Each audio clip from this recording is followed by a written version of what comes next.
नमस्कार सभी को, आप सबका स्वागत है अरुणाचल टुडे न्यूज़ चैनल में।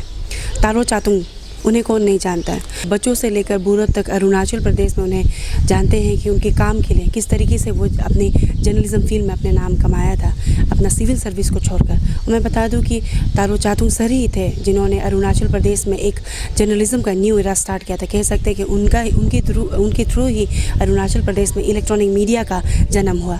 और मैं बता दूं कि काफ़ी दुख की बात थी कि जब 26 अक्टूबर का उनका देहांत हुआ, कभी सभी लोग शौक में पड़ गए थे, क्योंकि वो ऐसे इंसान थे जो जिंदा दिल खुशी से जीते थे और अपने लाइफ को कह सकते कि जिंदा दिल ही जीते थे।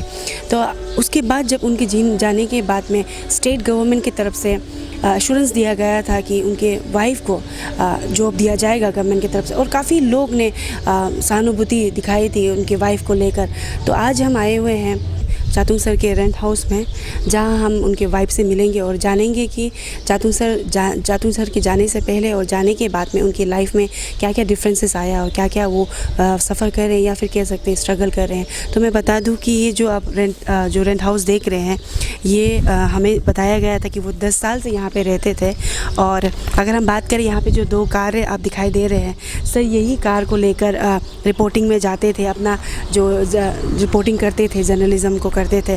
पहले भी जब हम आए थे तब भी हमने देखा था ये यहीं पे थे, और ये रेंटेड अपार्टमेंट में वो रहते थे। और अभी सर के जाने के बाद में भी जो उनके वाइफ और बेटी है वो अभी भी यहीं रहते हैं। तो अभी हम सीधे उनसे जाकर मिलेंगे और जानेंगे, जैसे हमने कहा कि चातुंग सर रहते वक्त और सर के जाने के बाद में उनके लाइफ में क्या क्या चेंजेस आया। चलिए।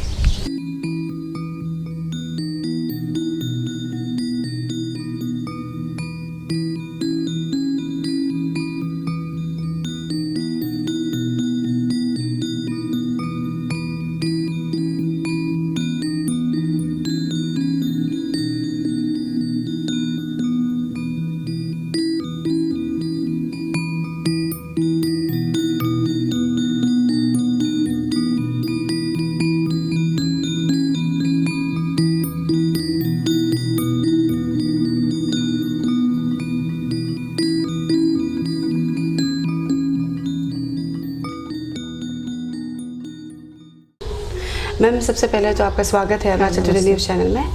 मैम, हम ये जानना चाहेंगे कि जब चातुंग सर थे और सर के जाने के बाद में आपकी ज़िंदगी में, सिया की ज़िंदगी में क्या क्या डिफरेंसेस आया और पहले कैसा था, वो थोड़ा शेयर कर दीजिए। हाँ, सर जब रहा मेरे साथ 18 इयर्स बहुत ही अच्छा था। जैसे हम दोनों दुख सुख बांटते थे, प्रॉब्लम कुछ भी मतलब पता नहीं चला। सर जाने का बाद नेक्स्ट डे से ही मेरा लाइफ में पूरा मतलब स्ट्रगल हो गया कि करना क्या है मुझे भी पता नहीं चला, क्योंकि देखा गया कि सर जाने के बाद मैं कुछ नहीं करती थी, तो मैं कंफ्यूज हो गया। तो उस चीज़ को लेके थोड़ा सा भी मेरा फैमिली वालों ने भी सपोर्ट नहीं किया गया है, फिर भी मैं मूवमेंट कर रही हूँ। तो सिया बेटी का भी ऐसा हो गया कि स्कूलिंग के लिए भी मुझे बहुत सारा प्रॉब्लम फेस करना पड़ा, फिर भी मैंने मूवमेंट कर दिया। तो ऐसा हुआ कि से तो सपोर्ट मुझे 1% भी नहीं मिला, लेकिन मुझे जो रेंट ओनर है जहाँ मैं रेंट में बैठता हूँ उसने मुझे कंसिडर किया गया कि मैम आप जब तक ये नौकरी नहीं होंगे, आप कंफर्टेबल नहीं होंगे, तो आप रहिए मेरा यहाँ। तो उस चीज़ से मुझे थोड़ा सा मतलब सहारा मिला कि आज तक भी मैंने रेंट भी क्लियर नहीं किया गया है। तो उसने कहा कि चलो मतलब एज ए सर को रेस्पेक्ट करके मतलब समाज सोसाइटी में सर ने जो मतलब काम किया गया है उस चीज़ को लेके उन्होंने भी कहा कि आप जब तक कंफर्टेबल काम नहीं कर पाते हैं या जॉब नहीं मिल पाते तब तक आप रहिए कहा। तो उसको भी मैं थैंक्स देना चाहूँगी। और कह सकते हैं मैम काफ़ी ड्रास्टिक चेंज आया है मतलब सर के जाने के बाद, क्योंकि जब सर जिंदा थे तो हमें भी पता नहीं लगता था कि सर का प्रॉब्लम वगैरह, काफ़ी जिंदा दिली वो जीते थे। तो मैम अभी जैसे आपने जॉब का कहा, तो हमें याद है कि आप भी मिले थे सीएम खांडू से और एश्योरेंस दिया गया था। सभी मीडिया वाले, सभी यहाँ के अरुणाचल के लोग जानते हैं कि जॉब का एश्योरेंस दिया गया था। तो अभी पूरे 2 साल हो चुका है और हाल ही में ही सर का सेकेंड डेथ एनिवर्सरी को भी ऑब्जर्व किया गया था। तो मैम जानना चाहेंगे कि अभी अपडेट क्या है आपका जॉब को लेकर, क्या क्या फाइल या फिर कुछ भी अगर कुछ अपडेट अगर बताना चाहें तो। अच्छा, ये जॉब को लेके जॉब ऐसा है कि मेरे सीएम सर से भी मतलब पेमा खंडू सर से भी मतलब इंश्योरेंस दिया था कि आपके जॉब हो जाएगा, लेकिन आज तक तो हुआ नहीं है। तो 2 साल हो गया। तो होप करता हूँ कि सीएम सर भी वो वादा के पक्के रहेंगे कि मुझे नौकरी दे देंगे।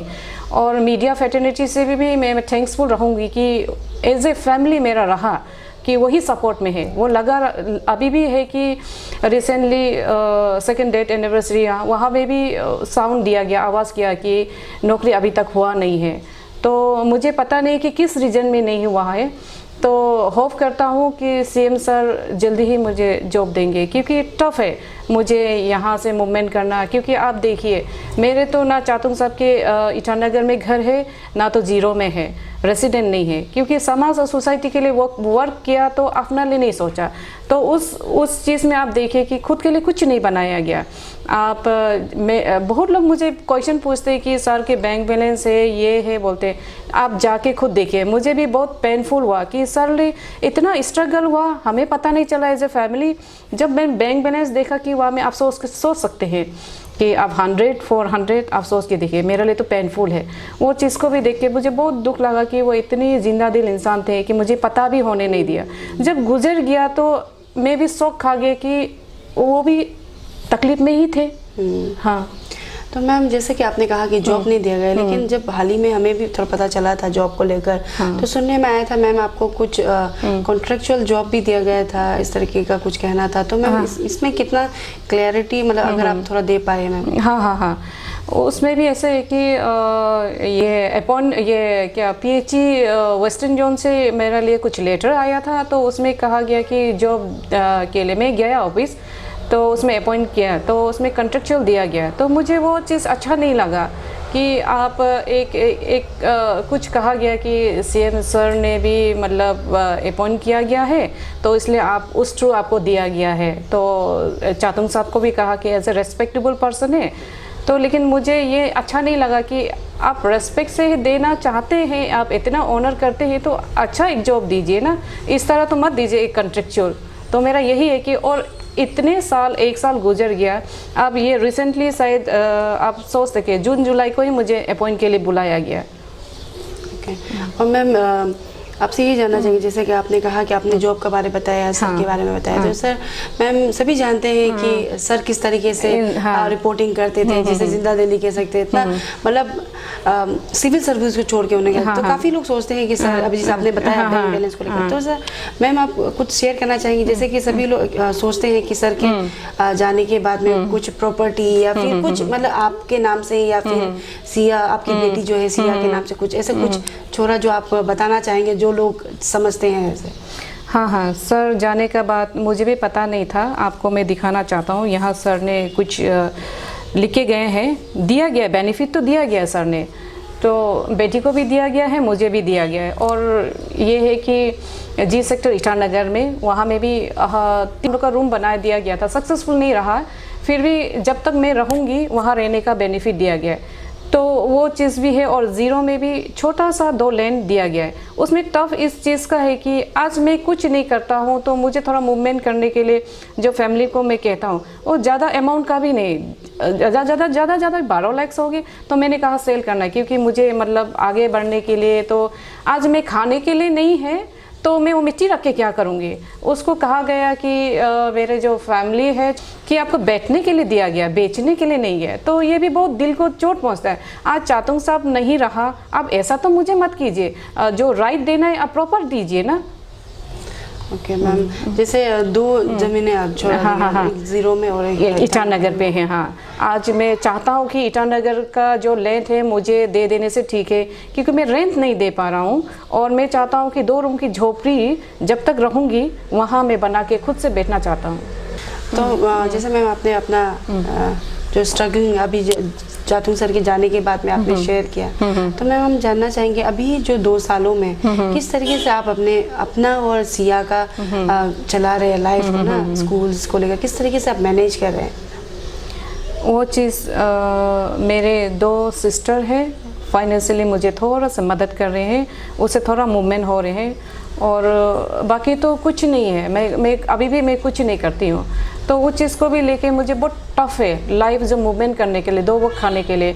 तो इधर उधर थोड़ा सा मैं लोन ले लेता हूँ कहीं से, तो सिया का फ़ी हो, मेरा घर चलना हो, तो आप देखिए चातुंग साहब से तो यही है कि वो इतनी जिंदा दिल थे कि मुझे देख ही गया एज ए फैमिली, सिया को भी देख ही गया। अब मैं अभी भी प्राउड करता हूँ, लेकिन मुझे 1 रुपया आज तक बेनिफिट नहीं है। जी, तो मैम जैसे अभी हमें भी जानकर पता चल रहा है कि किस तरीके से Yes. आप और सिया बेटी मतलब स्ट्रगल कर रहे हैं। हाँ, तो हाँ। मैम आपसे हम ये जानना चाहेंगे कि अगर आप क्योंकि खांडू सर ने तो हाँ, इंश्योरेंस दिया गया है, इंश्योरेंस दिया दिया गया गया था। है। उन्होंने अपने ऑफिशियल फेसबुक पेज और ट्विटर में भी उन्होंने हाँ, ट्वीट किया था। हाँ, हाँ, हाँ। तो मैम आप कुछ अपील करना चाहेंगे खांडू सर को, या फिर लोगों से आप कुछ अगर कुछ शेयर करना चाहें तो मैम?